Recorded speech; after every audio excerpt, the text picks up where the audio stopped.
പറഞ്ഞു നടക്കുന്നത് എന്താ? കോൺഗ്രസ് CPM ഡീൽ അല്ല, BJP CPM ഡീൽ, ഇടതുപക്ഷവും CPM പിന്നെ BJPയും തമ്മിൽ കച്ചവടമാണ് എന്നല്ലേ പറയണത്?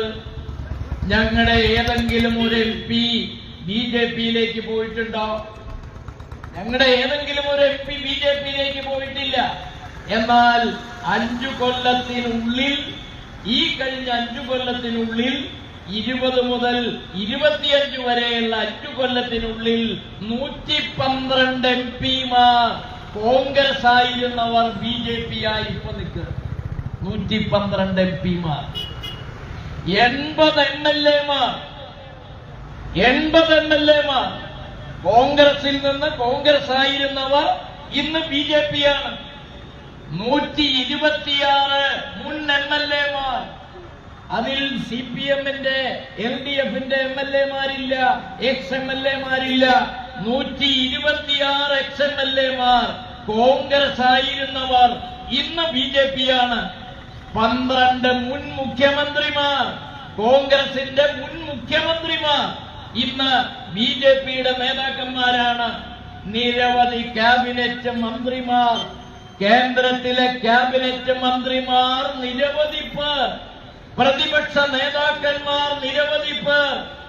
ത്രിപുര, ഇടതുപക്ഷം ഭരിച്ചിരുന്ന ത്രിപുരയിലെ പ്രതിപക്ഷ നേതാവ് കോൺഗ്രസ് ആയിരുന്നു. ആ പ്രതിപക്ഷ നേതാവ് അടക്കമുള്ള കോൺഗ്രസിലെ പാർലമെന്ററി ബോർഡിലെ എല്ലാ MLA-മാരും ഒരുമിച്ച് ഉറങ്ങാൻ കിടന്നത് കോൺഗ്രസ്, വോട്ടുമായിട്ട് എഴുന്നേറ്റ് വന്നത് BJP അല്ലേ?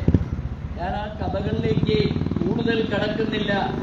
ഇവിടെ അഷ്റഫ് ഇവിടെ പ്രതിഷേധ പ്രകടനം സംഘടിപ്പിക്കുന്നു അല്ലേ? അപ്പൊ അഷ്റഫ് വിപ്ലവകാരിയായി. ശരിക്കും എന്താ സംഭവം? അഷ്റഫിന്റെ നേതൃത്വത്തിലെ ഈ പ്രതിഷേധ പരിപാടി കോൺഗ്രസ് സൃഷ്ടിച്ചു വെച്ച ഈ പാപക്കറയിൽ വൈറ്റ് വാഷ് ചെയ്യാൻ, പാപക്കറയെ വൈറ്റ് വാഷ് ചെയ്യാനാണ്, അതിന്റെ മേലെ വെള്ളയടിക്കാനാണ്. ഇതിനെ ഒന്നും ഞങ്ങൾ അംഗീകരിക്കില്ല. അഷ്റഫേ, ഒരു കാര്യം ഞാൻ ചോദിച്ചോട്ടെ, നിങ്ങൾ നിങ്ങളുടെ പാർട്ടി നേതൃത്വത്തെ തിരുത്താൻ തെരുവിൽ ധർണ നടത്തേണ്ട കാര്യമുണ്ടോ നിങ്ങൾക്ക്? ഈ അഷ്റഫ് കോൺഗ്രസിന്റെ ജില്ലാ ജനറൽ സെക്രട്ടറിമാരിൽ ഒരാളാണ്. നിങ്ങളുടെ പാർട്ടി ചെയ്ത തെറ്റ് തിരുത്താൻ മാള ടൗണിൽ പ്രതിഷേധ യോഗം വയ്ക്കുന്നത് ആടിനെ പട്ടിയാക്കുന്നതിന് തുല്യമാണ്.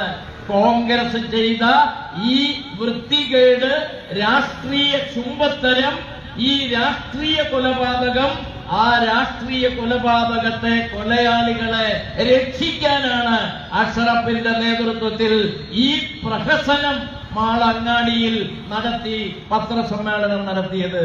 ഞങ്ങളുടെ പാർട്ടിയെ തിരുത്തണമെങ്കിൽ ഞങ്ങള് പാർട്ടിയുടെ നേതൃത്വത്തെ തിരുത്താൻ ഞങ്ങളാരും ടൗണിൽ പൊതുയോഗം നടത്താറില്ല. ഞങ്ങളുടെ പാർട്ടിക്കുള്ളിലാണ്